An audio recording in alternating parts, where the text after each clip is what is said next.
Turnissium, but not in the pure sense strain. They weren't reseeded. This is where they were reseeded into the Earth, what we call Earth. So when the explosion happened, the stuff that became the solar system was barren, is what you're saying, and then it was reseeded. Yeah, and it was reseeded here with a lot of different things, not just our race, but there were a lot of different ones contributed, different types of animal forms, plant forms, those kind of things. Most of them did come from the second harmonic universe, where they would bring patterns in and reseed them down here to create a version of them in the lower harmonic in order to bring life and more productivity to this area. But they have said that in our solar system there was life on different planets, such as Mars, such as Venus, and Jupiter, I believe they said, and definitely Nibiru. So there were cultures, but they weren't our cultures. Some of them were Anunnaki, completely, like that didn't have anything to do with the Turnissiums. Some of them were other ones from the first harmonic universe, because even in our harmonic universe, not in our solar system right now, but way out in our galaxy, there are planets that do sustain life in various different forms, some of them biological. All right, but for tonight, what I'd like to keep focused on is basically just how we got here and where we came from. There's a million questions that can be asked, with this stuff in the solar system, and I'm going to try to stick to where I'm going with this so I can get to the end, which gets into us personally. Okay, so about 250 million years ago, the electric wars, they call them, were fought, and the planet was again made a mess of for, I believe they said, several 100,000 years passed before it could again sustain the experiment, but at least they won the territory, and they sat through waiting for the Earth to become hospitable again, where it could sustain life. And the Syrian Confederation, basically, is what won those electric wars. They fought with various factions, one of them called the Dracon, which are from the Vega star systems. And they have D3 versions of Dracon, and they also have first harmonic versions of Dracon, and also second harmonic versions. So these wars did take place way before we were here. They won back the territory, and then they seeded what's called the T2 race, the Turnissium 2.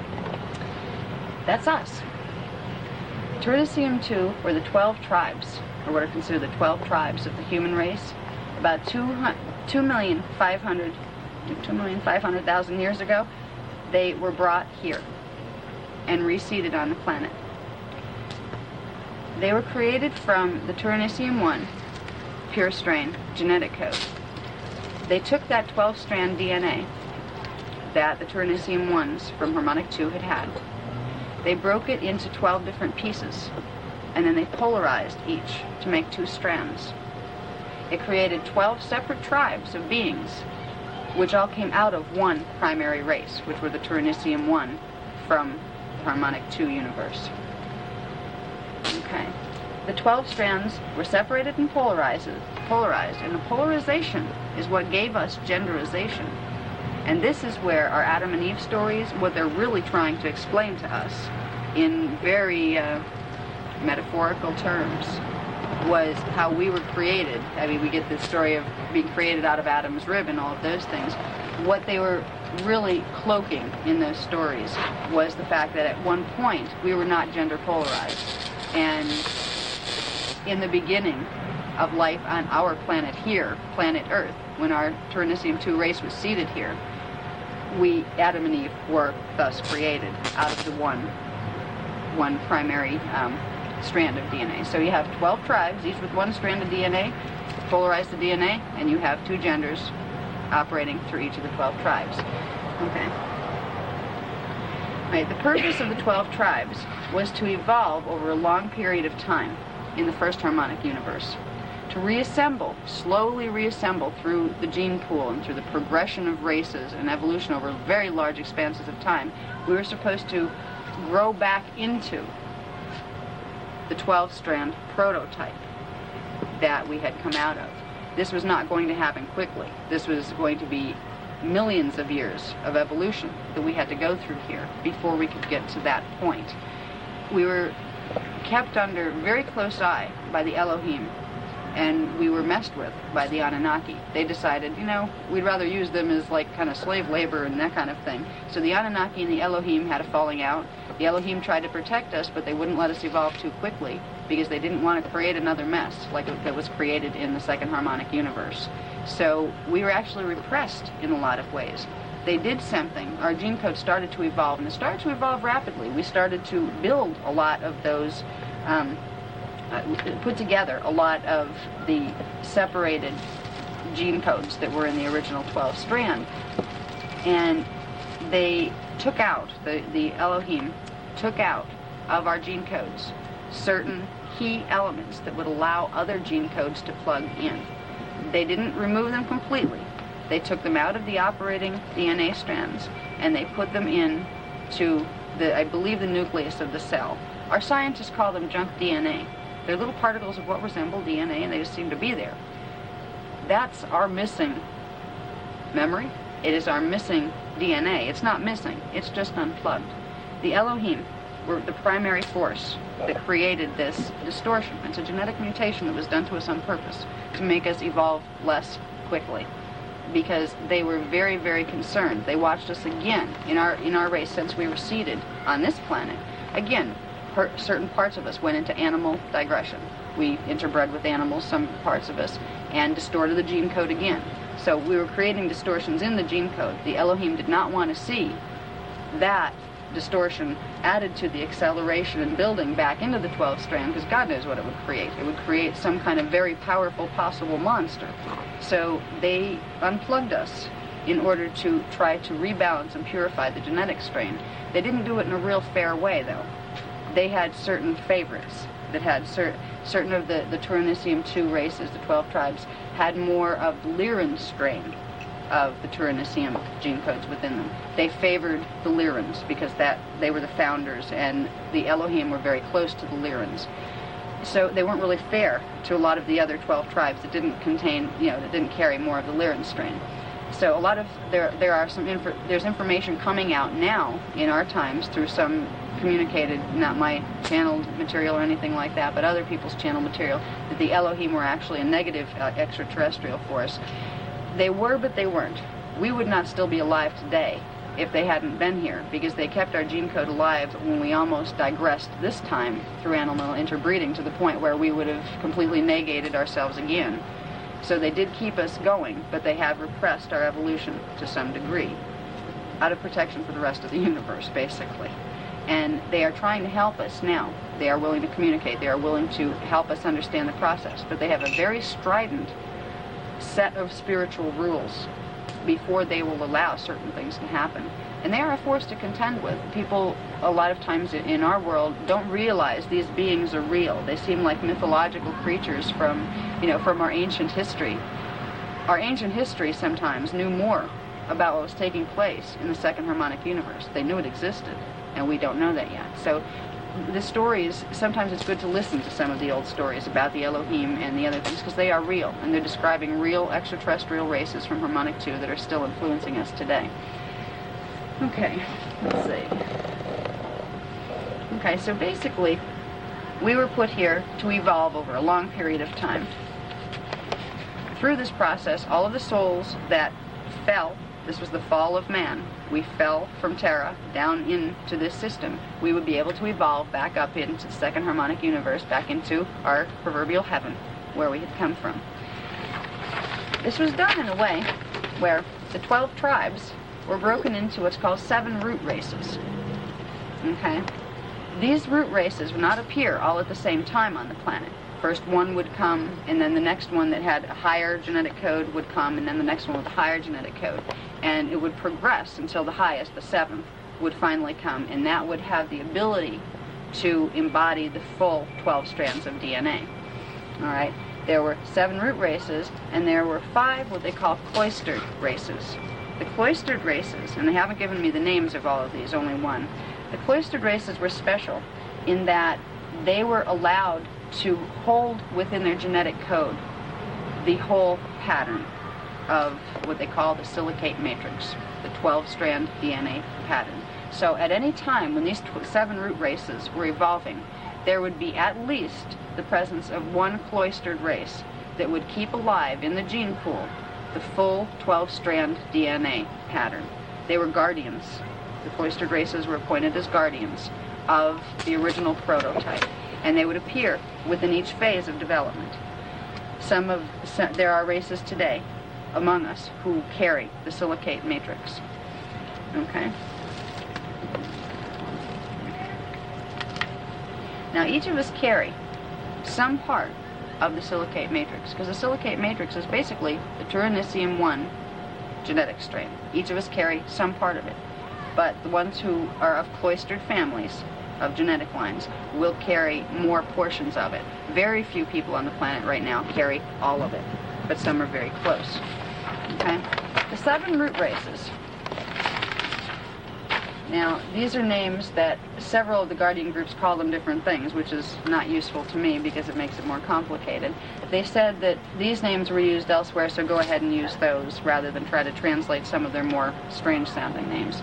They called the first race the Polarians, and the second race the Hyperbornians. Both of these were not as physical as we are right now. They were more of like a ghost-like composition of matter. They were conscious and they lived as a race and they had the reality in the first harmonic universe, but they were not as fully physical as we are. The first fully physical race they call the Lumanians, and they said it's not the Lumerians, it's the Lumanians.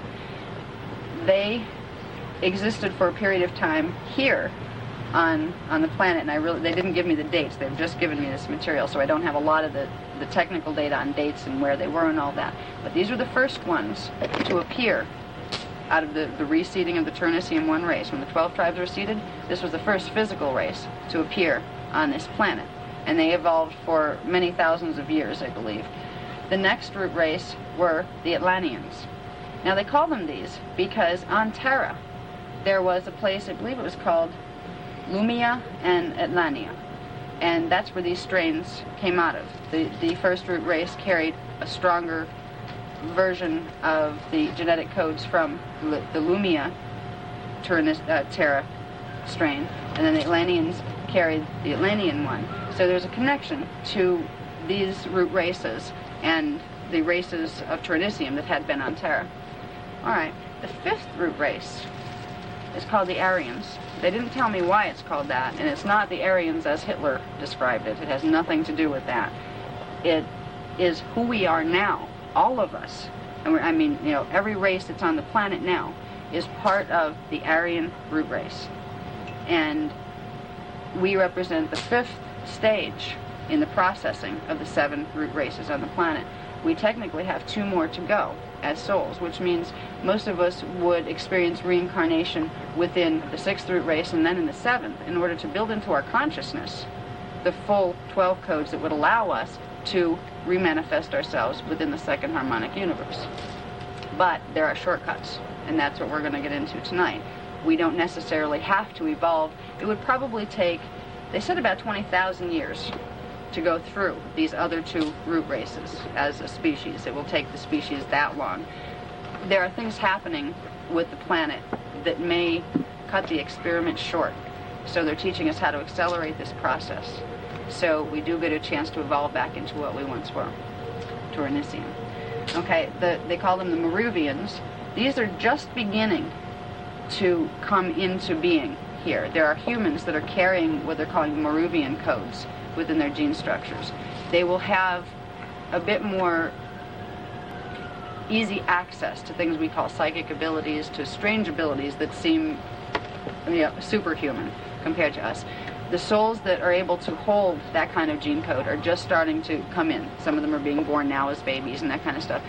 It will take many, many years for that to be the dominant race. Right now the Aryan race is the dominant race. What they call the Paradisians, some people here call it the Paradisians, I've heard of it before, theirs are actually the Tyrannissiums. That will be the 7th. When we finally get to the point where we have evolved into the 7th root race gene code, we will be back to what we are. Because the cloistered races who have kept within our gene pool the whole time the original pattern, once we have hit the 7th root race, we'll be able to plug in all of the genetic codes that are carried by the cloisters, and we will transmute ourselves as a race over large expanses of time back into the Tyrannissium-1 prototype that we came out of. We don't really have to worry about doing that right now as a race, because it's not going to happen for a very long time. But there are things that can be done to accelerate the process for each one of us here, and that's what's exciting about it. we are not as far removed from our DNA as we think we are. We have more control over what it does than we're taught by science. Science doesn't understand the chelantic element to DNA, which was covered in the first 2 classes, a bit of that, where we got into, you know, the structures that DNA is composed of. All right, we can accelerate the process of our evolution by activating those dormant DNA codes that are stored in the cell nucleus. There are certain things we can do to begin this process. One of the first things we need to do in order to clear our present genetic strain to be able to make this transmutation into the higher genetic strain is we have to clear out the mutation that was done to us by the Elohim, and also a few others that were done to us by some other extraterrestrial groups that just decided to mess with the species and see what they could do a long time ago. There are certain genetic distortions we carry right now that we need to get out of our way in order to begin plugging in the rest of our DNA. Okay. Now, I won't kid you and say it's an easy process. It's just 1, 2, 3. You know, here's what DNA looks like and here's what you have to do. There is a lot of work that has to be done to get your mind to the point where it understands, first of all, what process it's a part in. But okay, let me see what I'm doing here for a minute. I want to make sure I didn't lose anything. Okay. Oh, I just want to throw this in here. It was a little note that I made that really doesn't apply to anything. In the Bible, they mention the Nephilim. They have said, the Guardians have said, that these were actually giants. They were mutations created by the Anunnaki, the Syrian Anunnaki fathers, that had mixed with the Atlantean and Aryan Earth mothers. So these were actually a real race of beings that walked here too. And there was a series of energy things that happened to the planet that created floods that did wipe them out, and the Elohim did it. Because they created a race of very intelligent beings that were making the human race totally subservient to them. And they got rid of them. So they were real. It was not just a little, you know, Bible story there. That was a real race that was causing a problem with our race.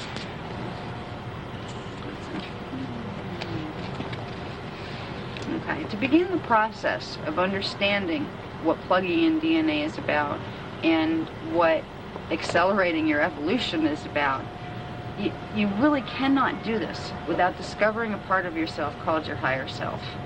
All right? No other person can give you the personal, intimate knowledge of your gene code. There's nobody out here that can do that for you.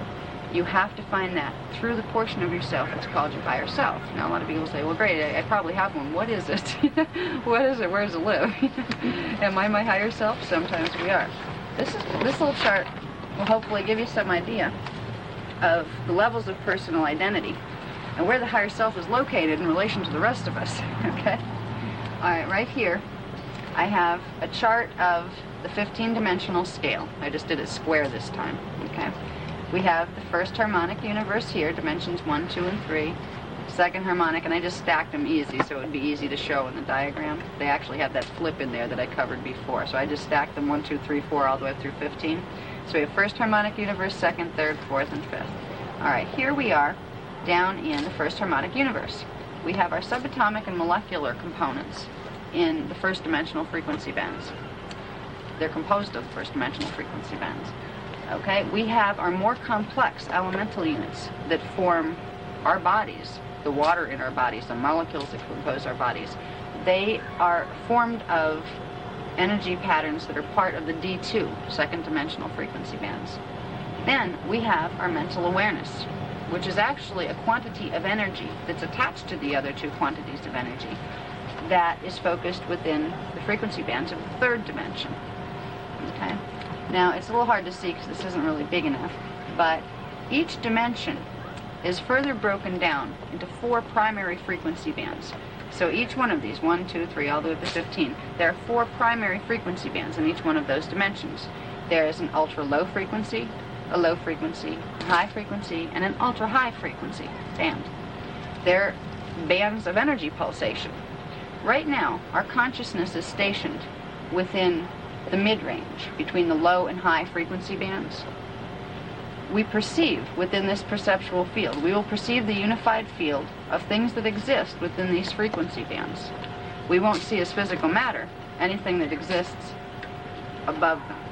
We can only see as some of the physical matter we see is actually some of the frequency bands that are taking place down here. When we look out around us, we're seeing part of this, and we're seeing part of these frequency bands, and when we look under microscopes, we're seeing this down here. Okay? So right now, our consciousness is stationed here. That's our waking I am self. All right?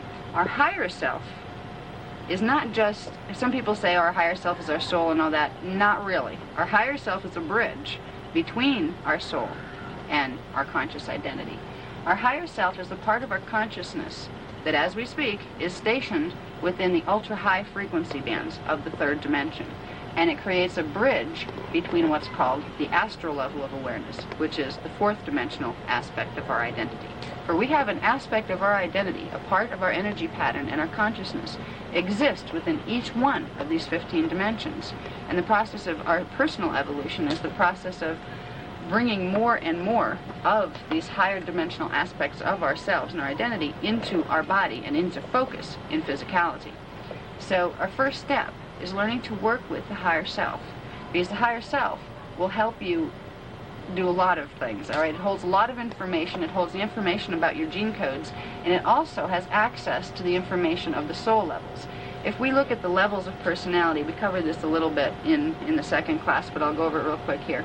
You can look at, in the first harmonic, you have what's called the incarnate, and that's us, the part of us that's composed of dimensions 1, 2, and 3. Now the soul is a literal quantity of energy also. It's the part of us that lived on Terra. It's the part of us that is still focused. There's still an energy imprint within the second harmonic universe, even though our bodies are no longer there. There's still an energetic imprint of us left there. It's called our soul. The soul resides within dimensions 4, 5, and 6. There's 3 levels to it. In harmonic 3, which is dimensions 7, 8, and 9, that would be the place where what we call the oversoul is located. And these are all parts of our personal identity that each of us are connected to right now. In fourth harmonic universe, we would have what's called the avatar level of identity. After you get past the 7th dimensional aspect of identity, you are dealing with energy identity. It is no longer able to be housed in a biology or in a matter-clad system. It's pure energy consciousness.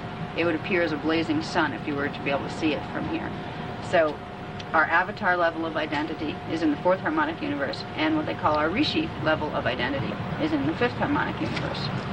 What is interesting is after we get past the 7th level, we are no longer singular identities. We become part of the planetary logos, the planetary spirit, the identity of the planet, and then the galaxy. And eventually, we actually evolve as a consciousness to know ourselves and our I am presence as being the entire 15-dimensional matrix. We know ourselves as the unified field. And it's at that stage that we're ready to go home to God, because we start to realize that identity is one in many, all at the same time. I am is actually a plural concept when you get up into these dimensions. But for right now, we're going to just concentrate on the higher self, because the higher self is the bridge from where we are focused right now on a waking level to all those other aspects of identity in the higher dimensions. And there are many ways. There's many good programs out there besides ours as far as how to work with the higher self. And I suggest everybody look into them, because they're exciting. Work with them. You will find results. But we have our own way of, presenting information on how to start getting used to the higher self. Now, when we begin to take steps to actively make conscious contact with the higher self, it does a couple of things to our energy systems. It activates certain chakras. It activates the 5th, the 11th, the 2nd, and the 13th chakra. Now here's the rundown of how the guardians use the chakra layout. The 5th chakra is here, the 11th is here, the 2nd is here, and the 13th is here in the center of the earth. Okay, when we begin to use our minds in a way that we are directing energy to making an energetic conscious link with the higher self, it is activating those 4 chakras.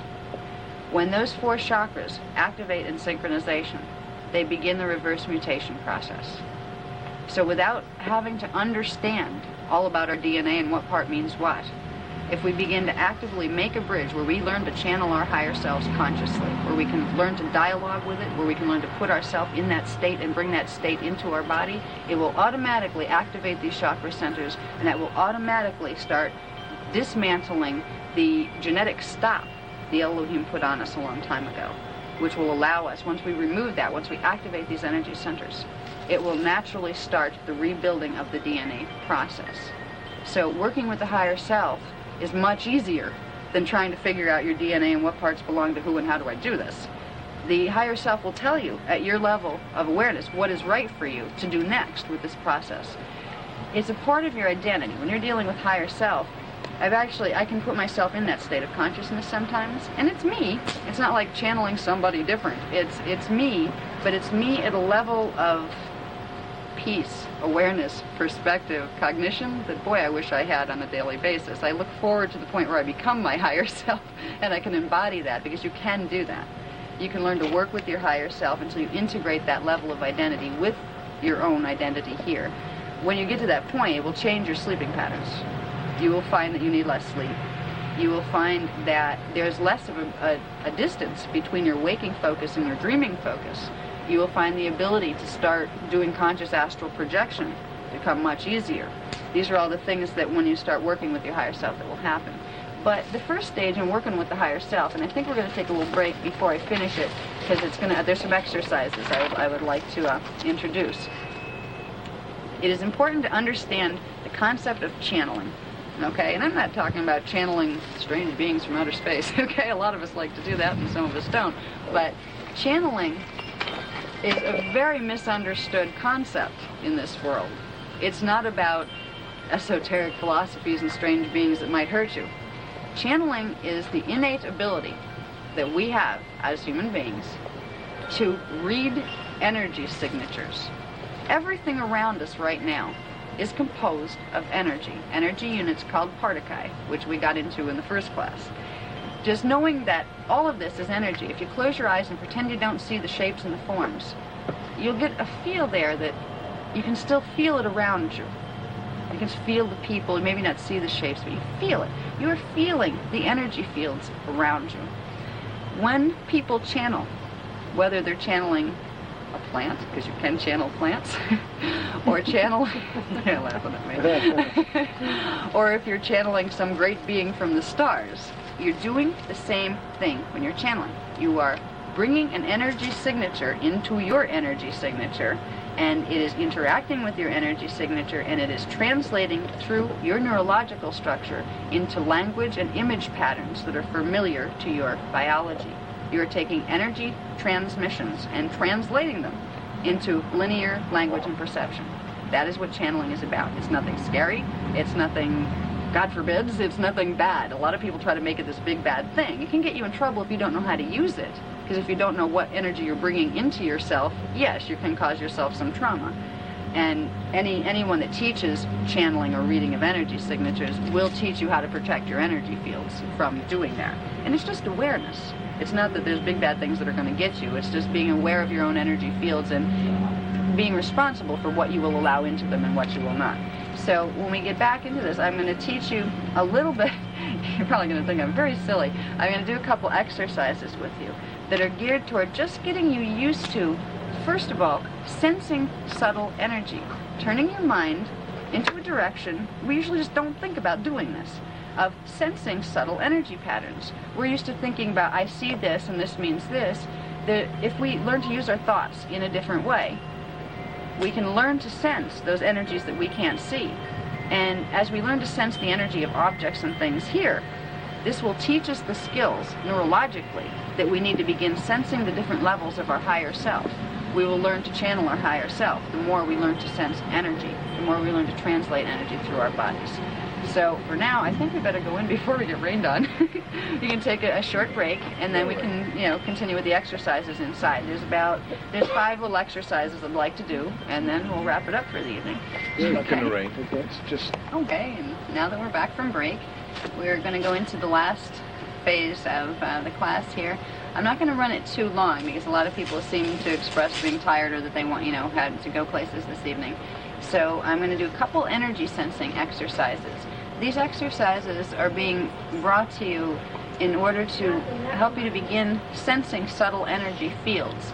Because if your objective is to begin opening to your higher self and to that portion of yourself that we described before that was in the ultra-high frequency bands of the third dimension, if you want to begin bringing that level of consciousness into your waking consciousness, you do need to be able to know what it means to sense subtle energy.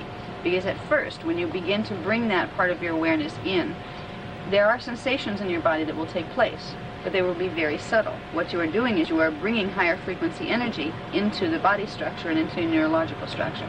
So I want to begin with introducing you to opening to the higher self by teaching you first what it feels like, what I'm talking about when I say subtle energies, and teaching you just a little bit of mental focusing with the little physical props, the crystals that we have each chosen, that will help you get the feel of what a subtle energy is.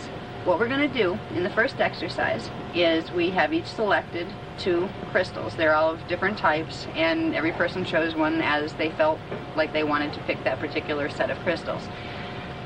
We are going to first, in our exercise, first I'd like you to get comfortable, but to sit with your spine as straight as possible. Because when your spine is straight, the energy current, it's called the main vertical current, that runs directly through your body and up into the higher chakras and down into the earth, it is much straighter, so the energy moves more clearly. When you are sensing subtle energies, you are bringing energy in through your palms, and you are bringing it up through your arms and into that main vertical current where it gets distributed through other parts of your body cells. And that's where you will get a sense of the energy field that you are sensing. So when your main vertical current is straight, when your back is straight, that holds your main vertical current straight, it will allow a smoother line of transition for the energy that's coming through your palms from the items you're holding to move into your system for translation. So whenever you're doing higher self work, you can do it without adjusting your body posture, but it is very helpful to adjust your body posture to accommodate the most easy flow of energy. So back straight, I sit with my legs crossed, and some people don't. Some people prefer to put their feet on the ground with the chakras in the feet right on the ground. That may be a better method for some people. I'm just very uncomfortable in that position, so I sit this way. So in our exercise, once we get our posture adjusted to a comfortable level of straightness, let's take a few deep and relaxing breaths just to clear ourselves a little. I'm going to start talking a little bit slower now, because I've been talking pretty quickly through the rest of the presentation. Just take a few breaths just to relax. Now, I would like you to begin by becoming aware of the crystal that you're holding in your left hand. First, I'd like to open your eyes and look at the crystal. Look at it up close. See its contours and its shape and its color. Just become familiar with it in visual terms.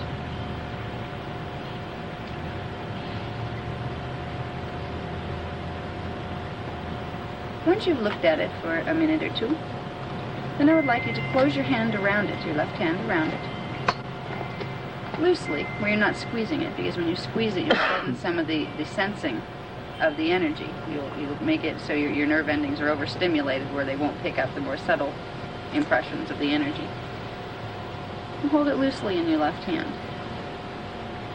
And now close your eyes and draw your attention to that hand and to the crystal it's holding. And for a minute, hold the image in your mind of the crystal that you saw when you were looking at it visually.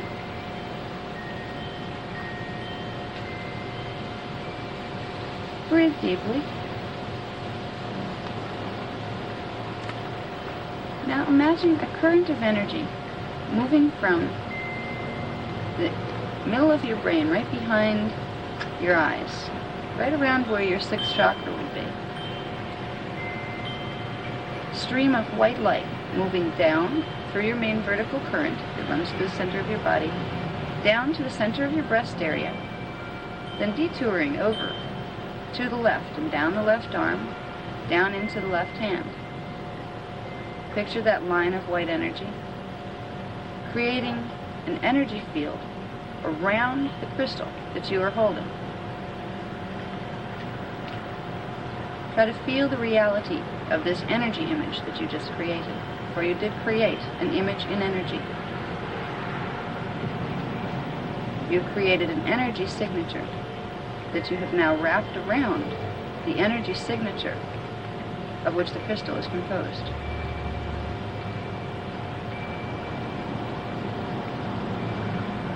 Envision the white energy that you have created that is now surrounding the crystal.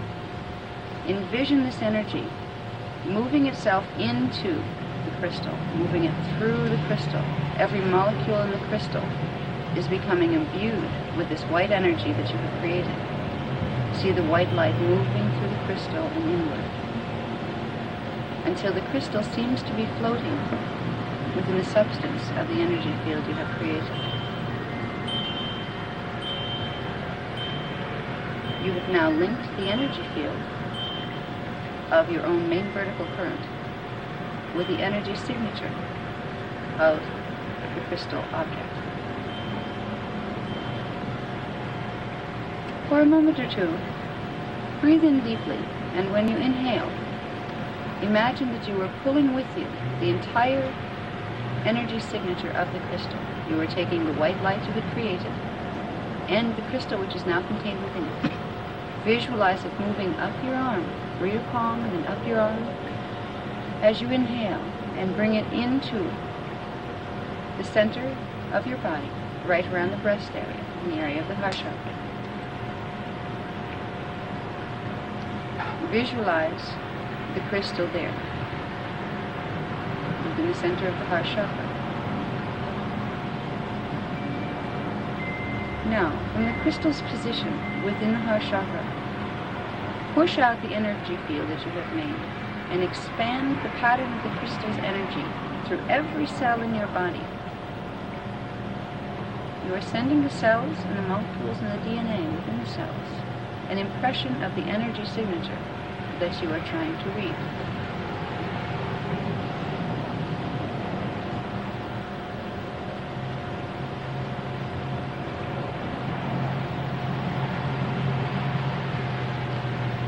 Now, relax your mind a bit and gently focus your awareness, not crisply, but very gently, as if you were looking at something out of the corner of your mental eye. Focus your energy toward the physical crystal that is in your hand.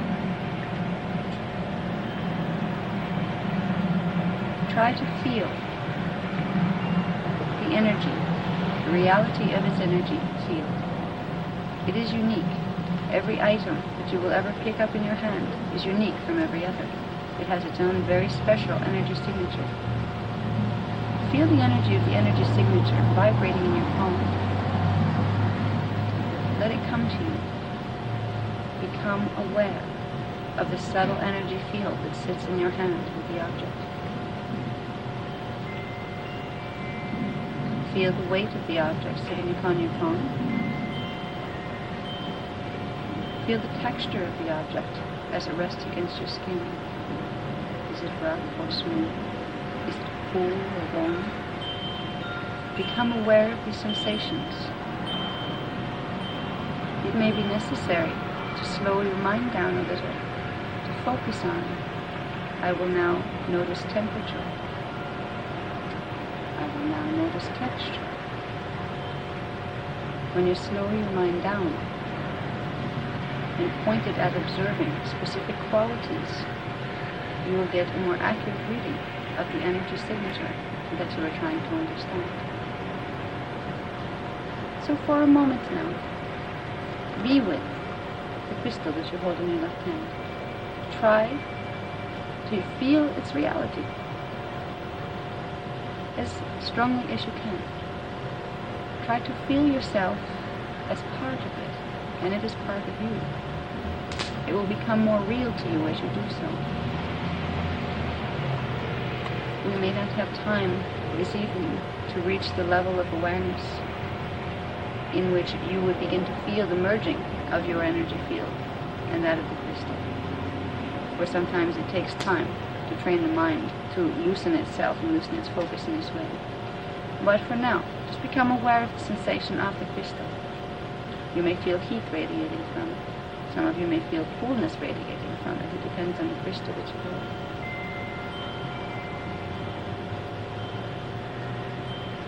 After you have been with the crystal for a moment, then switch your attention to the crystal that you hold in your right hand. When you are alone, if you should ever like to try this exercise, you can do the same version where you send a line of white light down to surround it and then bring the energy signature into your body. But for now, just the intent to do so will be a shortcut that we can use.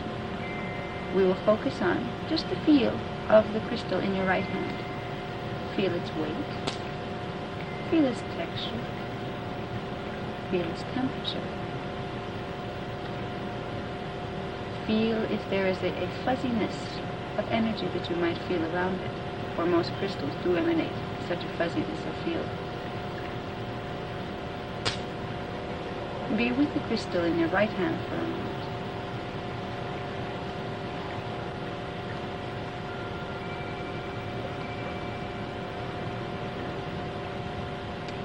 Once you have a feeling for the sense of the energy in the crystal in your right hand, then I would like you to bring both hands together in front of the solar plexus area, with both crystals there. Just below the breast level where the third chakra will be. Breathe in a time or two, just to relax. Breathe the energy of the crystals into your third chakra.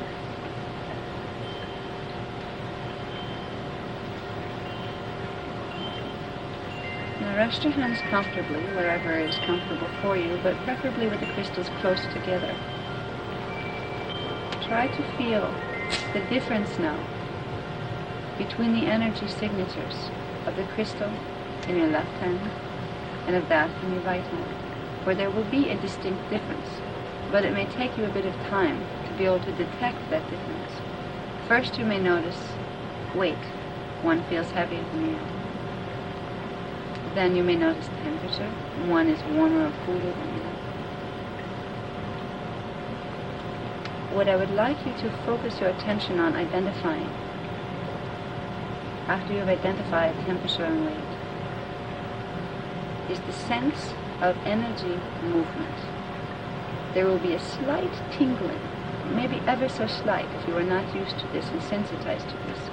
There will be an ever so slight tingling in the palms of the hands where the crystals sit. Try to become aware and identify which crystal has a faster moving rate of pulsation or vibration. The fuzziness feels like it is moving a little faster than the other. For one will be faster than the other.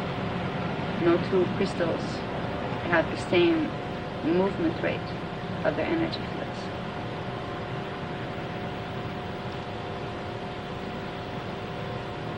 If you can identify which crystal has the faster moving field of energy around it, you have taught the neurological structure and the nerve endings in the palms of your hand a new trick. You have taught them to become sensitized to vibrational movement. You will be able to tell which crystal has a higher vibrational pattern once you can sense the rate of movement. Once you learn to do this with crystals, and crystals are very good because they carry a very strong energy signature with them, so they are very good teachers in that other objects you may hold may not radiate a field strong enough for you to sense when you are just beginning. But if you can learn to differentiate between the rate of vibration, that very subtle energy movement that is radiating from each of the crystal objects, you can also apply this to many other things. You can, once your palms have been sensitized to identifying energy signatures in this way, you can hold two food items in a grocery store. You can hold two tomatoes of the exact same visual appearance, and you can find out which one has more life force energy within it. because your palms will be able to feel the fuzziness, and which fuzziness moves faster than the other. This lesson applies to the higher self, for once you begin to distinguish the very simple differences between vibrational speed of energy signatures, you can first learn to identify the basic feeling of the vibrational speed of your consciousness as you know it on a day-to-day basis. And you will be able to identify when the energies from your higher self begin to enter your system, for they will feel to around the areas of the head and the shoulders and sometimes in the brain itself. They will feel just like that faster moving field from the crystal that vibrated just a little faster. You will feel a slight difference, a slight tingling. If you do not become sensitized to noticing these very subtle differences first, you may find that when you start working with, I want to open to my higher self, I bring my higher self in, your higher self will respond and it will begin sending more energy to you. But if you're not used to sensing the energy signatures, you may interpret this as fatigue or stress or jitteriness. You'll feel this energy bouncing around. It may make you feel a bit confused or unfocused. You won't realize that it is in response to your request to work with the higher self. So if you become aware of the differences between energy fields and their movement, even on a subtle level, you will begin to be able to notice when you feel that extra influx of energy coming in around the shoulders, around the head, around sometimes even the solar plexus, when the higher self is responding to your request for more communication. Eventually, with energy sensing techniques such as this, you will learn to translate the energy signatures you are getting into linear language and images. You will be able to take each of the crystals and hear them talk. For you will take that energy signature and run it through your neurological structure. And your neurological structure will put on the language patterns and patterns of imagery that make sense to your conscious mind. That's how we will learn to channel a crystal. That's how you can learn to channel a plant, another person, a guide from another universe. And that's also how you learn to channel your higher self. It's all about energy signatures. So for now, we'll bring us back to focusing out here in the outer world. And I'd like to just talk for a moment to see if anybody had any experiences with the feelings of the crystals. Did people notice the differences? I do. Okay, how many people notice the difference in the feelings of the crystals between the two of them? Yeah, there's a change in the heat or the warmth that I feel. It's just more warm on the left side Okay. than the right. There's still a little bit more like little distraction, from the so many things going on the extraneous. Probably this we could try to learn this on an everyday basis. Yes. And follow, the technique Right. in a quiet environment. Oh, it is much better to do it that way. Yeah. I wanted to bring some of these exercises to you so that you would have a game to take home with you. Right. That if you want to develop the sensitivity in your palms, first of all, which is very good for people interested in healing. If you want to begin to learn to teach yourself, I can't teach you, but you can teach yourself how to sense these energies. I can tell you ways to learn how to do it, but I can't do it for you or make it happen, but you can. This is one of the ways you can begin. And once you begin working with crystals, if you take them home and play with them, or get your own and play with them, you will find that after you feel the differences and you start to feel the uniqueness, you start to feel the fuzziness of the energy field, you start to feel the vibration, then it will take you further. You may start getting spontaneous ideas, words, phrases, images. They may start to come to you. And you may not at first realize the crystal is communicating things to you as you are reading the crystal's energy. It is giving you information.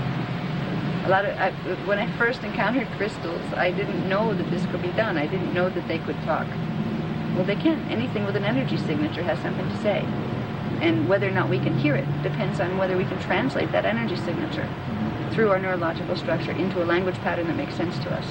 And I happen to be very naturally, I wouldn't say good at it, it just kind of happens with me. So I picked up my first crystal once, and it literally spoke to me. It said, "You know we talk, don't you?" I was like, I must be losing my mind. I just heard a crystal talk. Crystals don't talk, and said, yes, we do.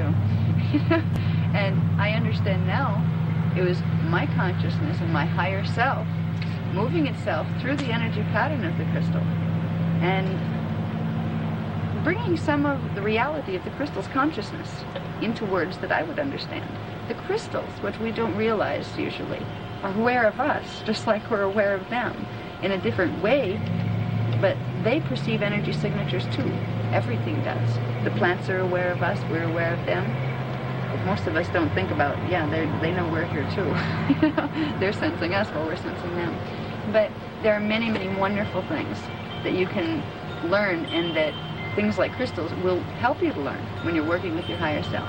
If you get yourself a crystal at home that you feel comfortable with, and start saying, okay, crystal, let's get to know each other, and try some of these techniques. Try to feel the energy and the reality. If we remember that all units of energy that compose both biological beings and also inanimate objects are composed of particle units. And particle units are units of consciousness of the substance of the unison. They're units of consciousness of God. They're conscious too. It's consciousness interacting with consciousness. We begin to look at inanimate objects like a crystal much differently. They have a story to tell, they have information to give to us, and some of them are programmed from the ones in the second harmonic. They've left many crystals here. So this is just one exercise that if you feel inclined to do so at home, get some crystals and come to know them in energy terms. Come to feel them and work with them, and they will teach you. Ask your higher self to show you how to work with the crystals. Become sensitized to the crystals in order to become more sensitized to your higher self. And it will become a growing process that will happen naturally for you. It will open intuitively with you. And I just wanted to do this one tonight so you get the sense, the difference in energy fields, because they really are there. If you can get, when you're using two crystals, if you can get to the point where you can really feel that fuzziness in your hands, and really feel that, hey, this fuzziness is different than this fuzziness, you're learning something. You're really sensitizing. And you can take that further and further and further to where you don't need a crystal in your hand. You can go over to a plant, a group of plants, and go like this. And you can feel which ones vibrate higher. You can feel cold spots and hot spots, which ones need something, which ones are doing fine, where the energy is being stored. Once you sensitize, you can learn to do many things out here. And you can also learn to differentiate when you feel energy moving into your system from your higher self. You can notice it's there. You can also tell the difference between what is your higher self and what is something else possibly trying to communicate with you. And that's very important, because as you open yourself to wanting to integrate your soul, you have to move your consciousness into the realms of the fourth dimension. There are many things in the fourth dimension, just as there are many things in this dimension. Some of those things you don't want to deal with. You learn to sense energy. You can learn to feel when something is pushing in on your energy field that you don't like. And you can learn to build energy in the form of light within your own auric field that will block out energies you don't like. And as you open to channel your higher self, and then later you can learn to channel many other things and communicate with the universe, basically. You need to learn these protective devices, and energy sensing is the absolute first lesson that needs to be learned, because you will need to know how to feel the difference between energy signatures out here, but also especially when you begin working inwardly. You need to know if it's a sub-personality you're talking to, because we all have them. They come out of our cellular memories. They may be incarnational, they may be us when we were 4, that something got stuck and there's still a pattern left there. And you'll learn to tell the difference. Am I talking to my higher self, a sub-personality, or is this a communication from some being that's not exactly me? And it's all in energy sensing.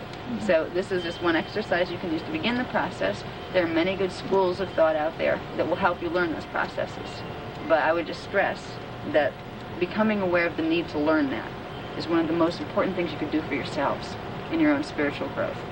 Learn to sense energy. I don't know if everybody's tired now. A few people look a little chilly. Is it getting too chilly out here? No, Yeah. There's a couple other things we could do, but we've kind of gone pretty long tonight. So, are we? Yeah, unless we can do some of the other ones at another time. There's a bunch of exercises we can do, but this is a good one for now. I think we've run long enough. If we. Okay. So I'd just like to wrap it. Do you have another kind of one without crystals? I probably have about 6 different ones, but I think for now I'm just sensing the group energy. It's kind of like it's stretching out now and yawning. So not the people, but the energy. You have a question? Was it Zara here tonight? Yeah. Thank you. She always comes in on the meditations. Thank you. Is there anything you'd like to say to us tonight? No, we're not going to do that tonight. Good. No, she's just observing tonight, and she handles the meditations. We have an agreement that when Azara comes through and helps me with the classes, her job is to just run the meditations off the top of my head. So I don't know what the meditations are going to be. I just participate as a student, and she kind of runs them through me, and I get to do it with you, which is kind of nice. Yeah, so we're not going to do any, channeling sessions or anything like that. So I hope that the class was helpful to everybody and informational. I would like to put more together on working with the higher self, because there's a lot of different techniques that can be learned that will help you. One of the things that she'd like to assign for homework, actually, for people who are really interested in starting this process, it's a form of creative writing. It's called stream of consciousness writing. If you go into this type of exercise, get a journal out, get a notebook and a pen and some quiet time, and say, okay, I have a higher self, huh? Well, let me talk to my higher self here. Okay, higher self, I'm hailing you. I'd like to talk with you. Will you talk with me? And at first you'll find a whole bunch of thoughts coming up like, this is silly. I'm talking to myself and I'm expecting an answer, oh boy. Yeah, you'll have to move through that point where your ego self is saying, like, this is silly, we're not conditioned to believe in this higher self to begin with. Get that out of the way a little, and then let the stream of consciousness start to move through you. Ask your higher self a question on anything. Doesn't matter what it is, but a serious one that you don't have the answer to. And say, write it down, and say, okay, higher self, what do you think about this? If you play this game with yourself for a while, it may be instant or it may take a little while, but you will start to find a vein of answer coming, even though it's not your main channel of focus. You'll be like, oh cool, I didn't know I knew that. Where'd that come from? You will begin to process another channel, and that's why they call it channeling. It's like having a radio or a TV, where you're switched on to one station, but we can operate like those TVs that have the little boxes where you can watch several different channels at once. Our brains can do this. We can learn to bring in some of those other channels. Creative writing is a very good way to do it, where you ask questions of the higher self and just spontaneously let whatever comes to mind flow out the pen. Bless you. And don't be surprised if in some of you feel a shudder run down through your arm and the pen want to go by itself. Let it go. Nothing's taking over your body. It's not possession. It's your higher self energy coming through and tapping into the neurological structure. Okay. When you're working with your higher self with that intent, you will be protected. There is a veil of protection that goes with this. You haven't bridged the gap into the fourth dimension yet, so you don't have to worry about getting in trouble or running into astral problems while you're working with just the higher self. It's only when you start expanding into the incarnational memory and the soul memory that you have to cross that bridge. The higher self will get you across that bridge. So feel safe working with it. Trust it. Let it come out and play. And sometimes you'll find subpersonalities, me at 4 or me at 6, or maybe incarnational personalities will start to flow some information through. But if you can use this homework, the creative writing process, you might be amazed at what comes through and how much information you have. Questions you never thought you had answers to, you may find the answers to, and even more. And it's a wonderful interior guidance tool. Once you can access that level of verbal translation, either in writing. For me, the writing came first. It was much easier for it to come through me and into writing than through me into, like, speaking, or even, like, telepathically listening to, my higher self or other beings that communicate through my higher self. So it's the beginning of the process, and I thought you might like to try it. So I guess we're done for the evening. Thank you all very much for coming. Thank you. Good night.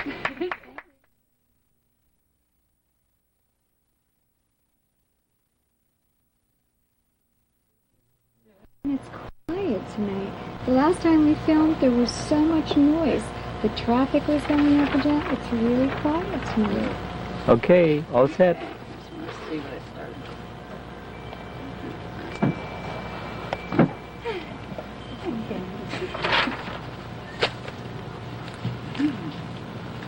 I guess we're ready. I see you didn't have to use your new pad tonight.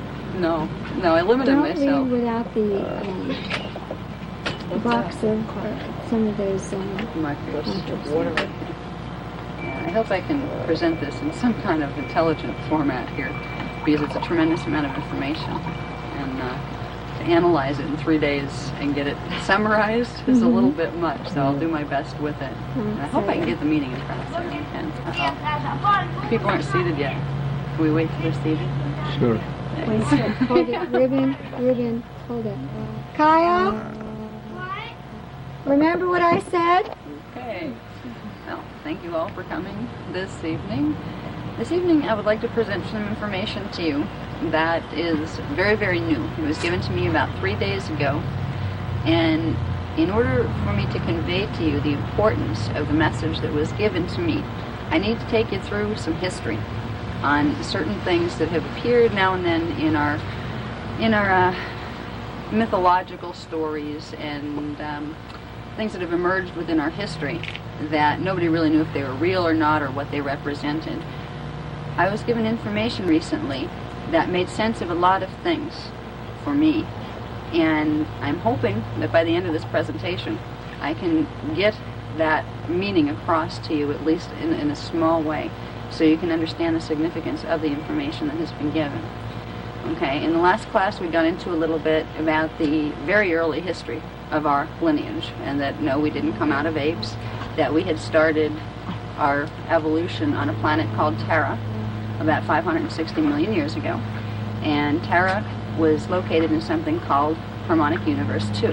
So we'll pick up from there in this class, and then through the course of our discussion tonight, I'll bring you up to the present time and the new information that was given to me that directly affects what is happening on our planet right now. Okay, just for a quick recap, this is a very quick diagram of a 15-dimensional matrix. All right, have dimensions 1 through 3, 4 through 5, 4, 5, and 6 actually, 7, 8, and 9, 10 through 12, and 13 through 15. All right, the only thing we need to know for this discussion this evening is that each group of 3 dimensions creates something called a harmonic universe, and reality fields take place within that harmonic universe. Now, right now, our Earth is positioned in what is called harmonic universe 1. It's composed of the frequency patterns of dimensions 1, 2, and 3. When we speak of our origins as beginning on Terra, all those many years ago, we're talking about harmonic universe 2, which is the reality field that takes place in dimensions 4, 5, and 6. It's a higher vibrating universe than what we're in right now.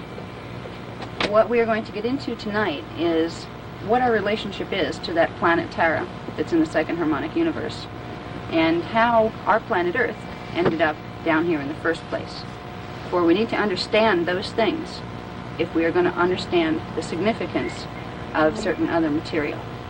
The material this will lead into tonight is called something the Secrets of Amenti. The Secrets of Amenti go way back through our history, through the Egyptian period, but even further back than that. And many people at different times were aware of something called the Halls of Amenti, but very few people knew what they were or what they represented. They just knew they were very secret, and they were guarded within the metaphysical traditions of many different philosophies, but nobody knew what they were or why they were important. In understanding our relationship between Terra and Earth, we'll be able to begin to understand what the Halls of Amenti represent.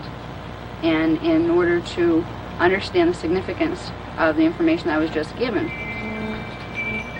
it is going to be important to know what Amenti represents. Now, I will let the cat out of the bag in the beginning of the discussion, and then I will lead you back through a trail of why this is important and what it means to us today. I was told several days ago that something called the Ark of the Covenant had sparked. And I said, what is that? And what does that mean? Because my communicators seemed very, very excited about this, and it meant nothing to me on a conscious level. So I asked them to explain it to me, and they did. They put a whole new chapter in my book and explained to me things that some ancient part of me knew, but I didn't know. So we're dealing with a reality today of something called the Ark of the Covenant, whatever that is, having sparked, whatever that means. By the end of this discussion, we should be able to understand what that means and the significance it will have to us today.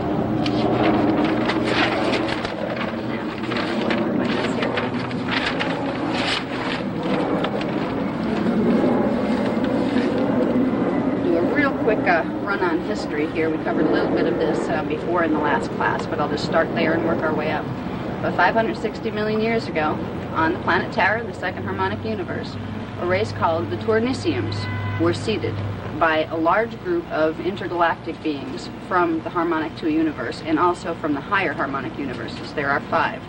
The beings that are in harmonic universes 3 and up are not in physical form anymore. They're evolved consciousness that are in pure energy form. So these beings from the higher harmonic universes motivated some of the beings within harmonic universe 2 who do have some form of physicality to create an experiment together in which a new race strain could be created. This race strain was very special because it was intended to be able to hold the whole energy pattern of an oversoul, not just a soul.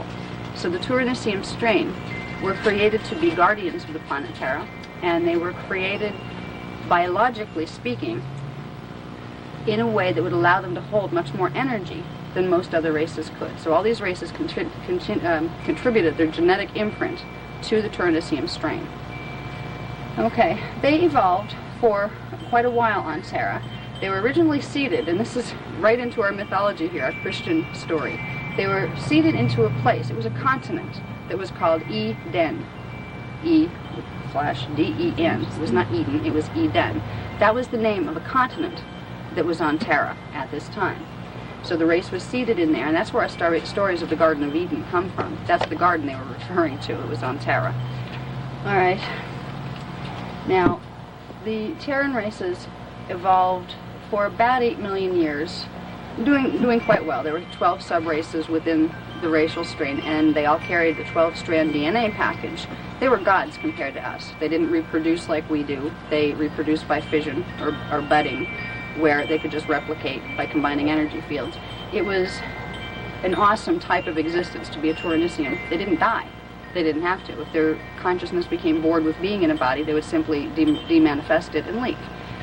Okay.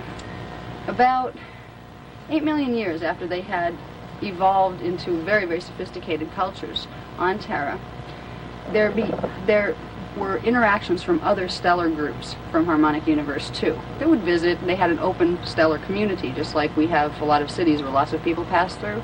Well, lots of intergalactic communities would pass through Terra at that time.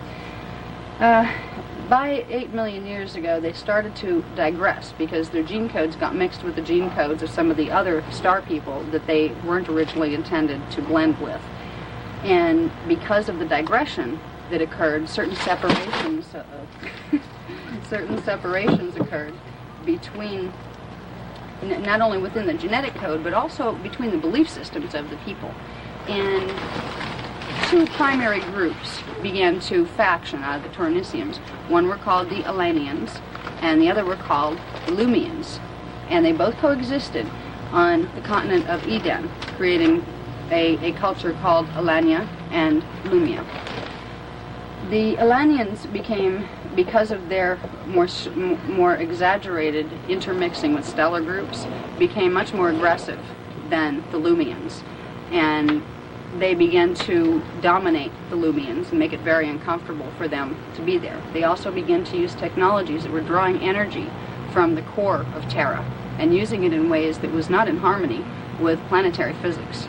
The Lumians were aware of this, and they knew it, and they knew something bad was going to come out of it, but the Galanians wouldn't listen, and they didn't, they just wanted to dominate the Lumian culture, and that was it. Okay. Because there was so much tension being created on Terra between these 2 groups, the Lumians asked something called the Sirian Council, which was from the star system Sirius. There's a star system Sirius in Harmonic Universe 2, just like we have a star system Sirius. It's like its twin reflection in the higher dimensional field. The Sirian councils had been one of the original overseers of the Turinicium experiment because they had contributed a lot of genetic makeup to our experiment. So we are related to the Sirian cultures through our original gene codes. They asked the Sirian councils to help them with this problem that they were having with the Elenians. What could they do about this? And the council intervened and got involved with a group called the Elohim, which appear in our biblical stories. The Elohim were actually a group that were from Harmonic Universe 3, a higher Harmonic Universe. They were not physical. They were not even as physical as the Turiniciums. And they had been created by Lyran groups that were founders of a lot of the civilizations down here. So the Sirian Council and the Elohim got involved with the Lemanians that were, or the Lumians that were having a problem with the Elanians on the continent of Eden. What came out of that was something called the Covenant of Pleiador, and the formation of a group called the Pleiadorians. The Pleiadorians started out as the Sirian Council giving permission and assistance to the Lumian people so they could move most of their race to a smaller continent that existed on Terra at that time, but it was not in a highly civilized state of being. There were beings on it, but they weren't highly civilized. So through the Sirian Council and the Elohim, the Lumians were given a way to get away from the Elanians and evolve in their own. They moved most of their people across the seas, and they took them to this new continent, and they named that continent Mu, and that's where our legends of Mu come from. They were not from Earth, they were from Terra, all right? There were other series of events that paralleled the Atlantean and Lemurian dramas that did occur on Earth, but Mu was on Terra, and that was that level of that part of our history. It came from Terra. Okay, so for quite a while, the Lumians evolved on Mu. They created something called the Council of Mu and set up their own governmental structures and all that kind of thing. They also set up something called the Priesthood of Mu, which was, priests were male or female. They didn't make a gender distinction. But they were very focused on adhering to and teaching of the sacred law of one, which was unity consciousness, the understanding that we all come from the same source and that we're all related and have to work in harmony. So these things were set up, and they evolved for quite a while. But there was a problem with some of the strains, just like a lot of the Elanians had mixed with the interstellar groups, so had the Lumians. So they didn't have a pure 12-strand DNA code anymore, and it was continuing to digress. So the Elohim and some other groups got involved, and they interbred with them, and they created a race called the Saras. The Saras basically purified the Lumian genetic code, so that race could continue to evolve rather than digress. Well, okay. At a certain point in the evolution of the people on Mu, there were things called the Syrian Rebellion broke out, and this broke out in Alania. The Alanians were run by something called the Templar Solar Initiates. They were a group of spiritual and political beings that were appointed originally by the Sirian Council to run things in Alania. Well, they decided to side with Syrian Anunnaki groups, which were a seed Syrian race, and the Syrian Anunnaki were rebelling against the Sirian Council, and they were trying to take over their own Sirius planetary system. The Templar Solar Initiates from Alania got involved with this and decided they would rebel against the Sirian Council too, and they would use power any way they wanted to. So the Syrian Rebellion broke out, and great hostilities broke out between the people of Mu and the people of Alania, because the Templar Solar Initiates wanted to take Mu and put it under their dominion. So there was many years of, I think it was about 40 or 50,000 years worth of this constant battle and push-pull between these two races. Finally, at one point, the Lumians were able to see, and the Saras were able to see, that there was going to be a catastrophe that happened in the future because of the way the Elanians were using power from the Earth core. And they tried and made petitions to try to convince them to stop this. They tried to get the Sirian Council involved to stop it, but nobody could stop them. They were going to do what they wanted to anyway. Knowing this was going to occur, knowing that there was going to be a major explosion in the planetary grid that would very possibly wipe out all of them, they had to form another plan of what they could do.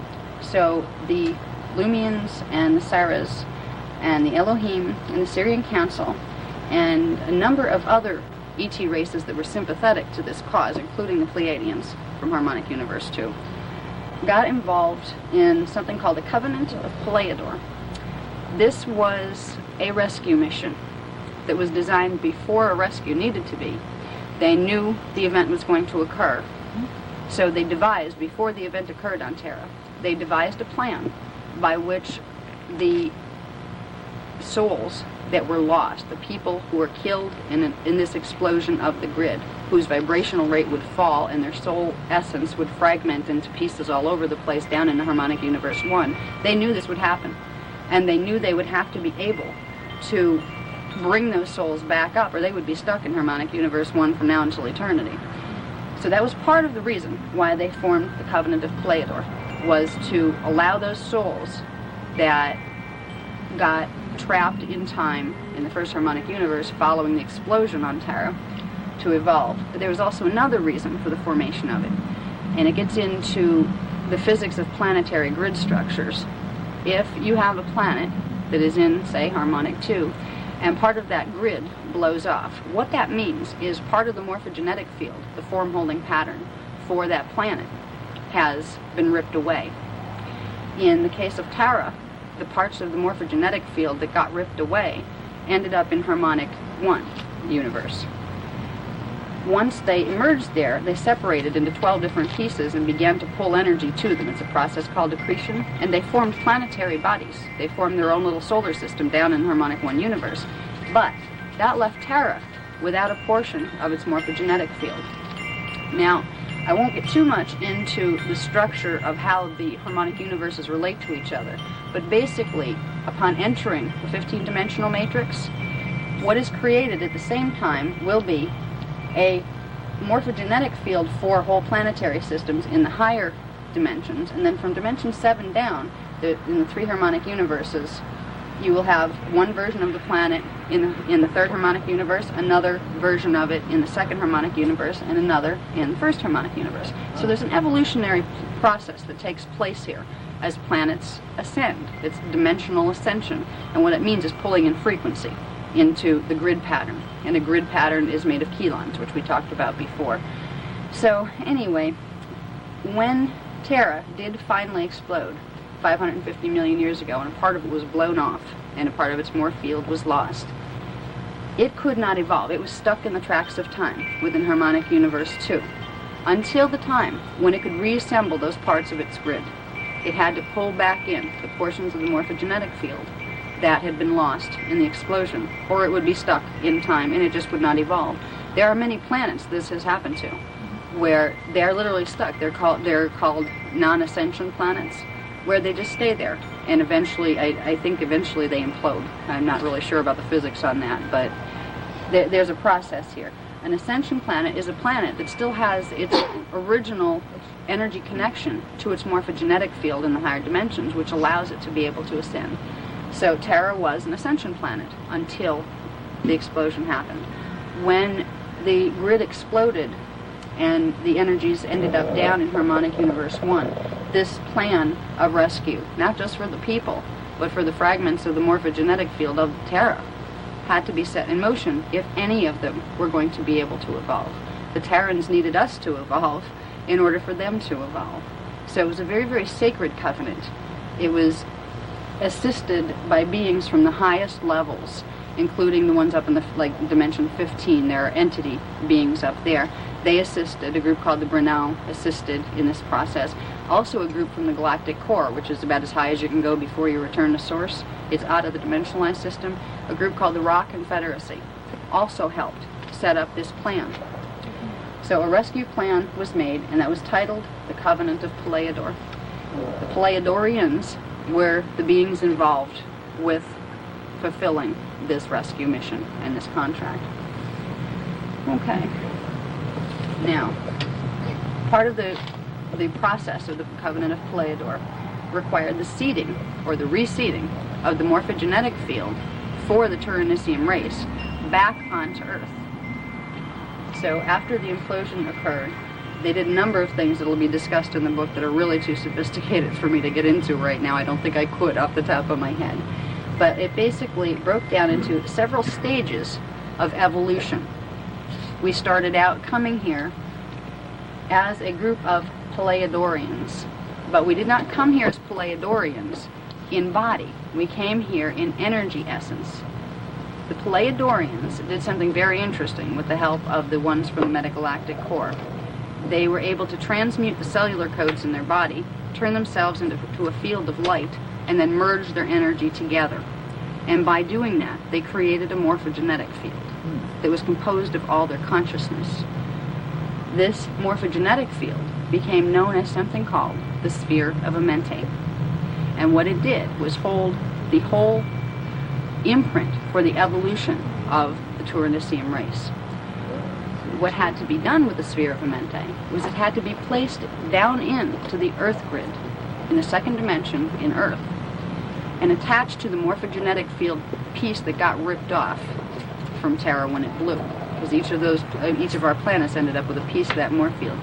This new morph field, Sphere of Amenti, had to be put in to the Earth core, and that would allow the souls who were part of that sphere to begin manifesting themselves into the lower harmonic universe 1. They were doing this as a favor to the souls who got blown apart in the implosion. What they would do was they would literally grow them bodies that they could attach to, so they didn't have to be lost in the elemental kingdoms from now until Kingdom Come. So with the Pleiadorians forming the Sphere of Amenti and then beginning to birth themselves onto planet Earth, they allowed for the soul fragments of the others to accrete or pull in to their body pattern and evolve, and merge consciousness and evolve. They allowed them to re-evolve. So that was the plan. There were a number of stages to it, and it was a great plan if there wasn't a lot of things that happened in the meantime to hang up the plan where it had to be redone over and over and over again.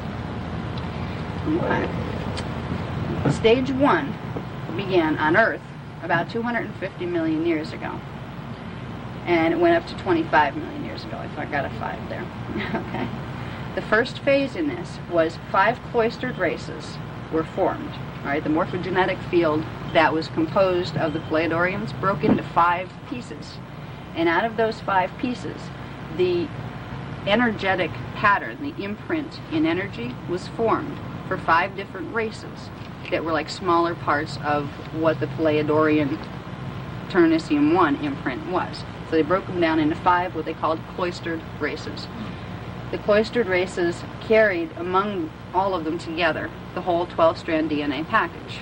So by evolving through each of those, souls could be pulled in and evolve into the cloistered races and then ascend by assembling through a couple of incarnations. They could assemble their DNA package and return back to Terra.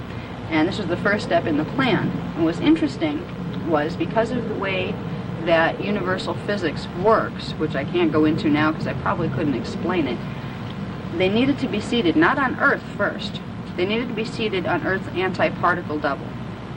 So the first stage of the race re-evolution plan were 5 cloistered races representing one of each of the different skin colors that became our skin colors here, were seated on parallel Earth. And they evolved there for a very long time. They evolved there between 250 million and 25 million years ago. That's a very long time to evolve. And they did well, and many souls ascended through them being there.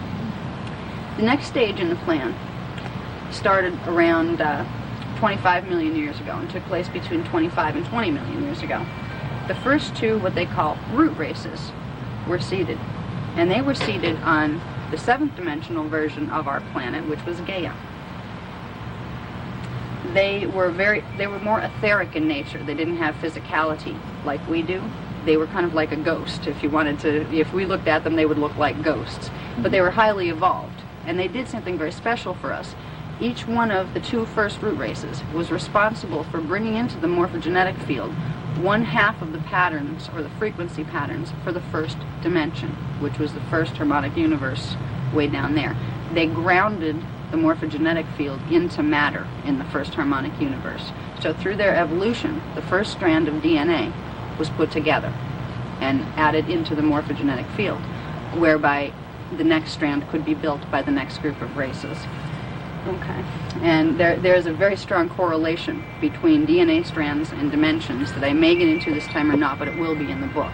You know, it's kind of complicated to try to explain it. Okay. So the two etheric races evolved on Gaia.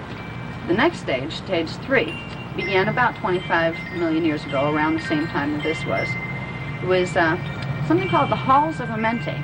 And this was a very closely guarded secret for many, many years, especially in ancient Egyptian times, because they knew what it was. Okay? Along with the Halls of Amenti, there was something called the Staff of Amenti. Now, I'll try to explain what the Halls of Amenti are. If we'll remember, we called the Sphere of Amenti, that was the name we gave to the morphogenetic pattern that was set by the Pleiadians and put into the Earth core, which gave consciousness from the Pleiadians the ability to manifest through the Earth core and into manifestation on the Earth planet.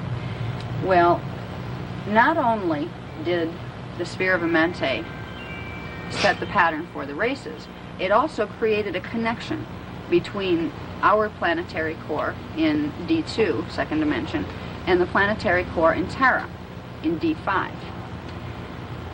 Within the Sphere of Amenti, the next phase of the seeding of the races involved opening the sphere and creating a portal bridge between D2 and D5 and opening it. That would allow passage between the Earth core and the pre-cataclysmic time frame in Terra, the time before it blew up, because this is when this whole experiment started. They did it before it blew. So they had a time coordinate link up between the Earth's core and that past of the Terran time cycle. This became important later because it was a way to link Terra's past to Terra's future and link back the time cycle to put it back together. All right, now the Halls of Amenti didn't involve just one portal structure. That was the first one to be set. Then there was one portal structure set for each dimension of 2, 3, 4, 5, and 6. So in the Halls of Amenti, the halls represented 6 portals altogether. The 6 portals, one of the main one was the one that connected Earth core to pre-cataclysmic Terra, and the other 5 connected into each dimension, which meant, now dimensions work like time frames. Okay, if you're in D2, that means you're in a specific space-time location within the time matrix. So what the Halls of Amenti did was create a time portal structure between each of the different various times in dimensions 2 up through 6, where those portals could open into the main portal, beings could evolve back and forth through them, and it would eventually link the past and future of Terra, so the time cycle could be restored. And through this process, the Earth grid would be able to emerge back into Terra. And all of the planets in our solar system are also attached to this whole process. Okay, so the main thing with the Halls of Amenti they were the literal portals that beings needed to pass through. Once they got here, the souls here had to pass through the Halls of Amenti to get out of here. If you were a person who wanted to ascend back to God, you had to go through the Halls of Amenti. There was no other way to leave the first harmonic universe. So the Halls of Amenti were very important because they held our promise of ascension, not only to what we used to be as Turnicians, but beyond that. We couldn't evolve, if we couldn't evolve back to our original morph field, we couldn't evolve beyond it. So the Halls of Amenti were set. Then there was something that was called the Staff of Amenti that was created. The Staff of Amenti was a portion of the whole morphogenetic field that was stored in Terra. Now, a planet stores its morph field in its core. Okay, Terra had what was remaining from its morph field in D5. Because of some of the pole reversals and very intense things that happened after the explosion there, Terra could no longer hold the energy field of its morph field inside of itself. It would have imploded. It had to be removed. And the Elohim and the much higher councils became involved in this. And they literally took a piece of Terra's morph field. They took the whole thing out, broke it into 12 pieces and put one piece of each of that morph field into the morphogenetic fields at the cores of all of the planets, the 12 planets down here. So they linked the ones that blew up back into that one by putting the original morph field back in to the smaller pieces. And eventually they would all evolve back up together into Terra. And meanwhile, Terra draws energy from them, or it wouldn't be able to hold its form. Okay? So the staff of Amenti is something that's called a blue flame. It represents the frequency patterns of our portion of Terra's morphogenetic field. It is our connection to the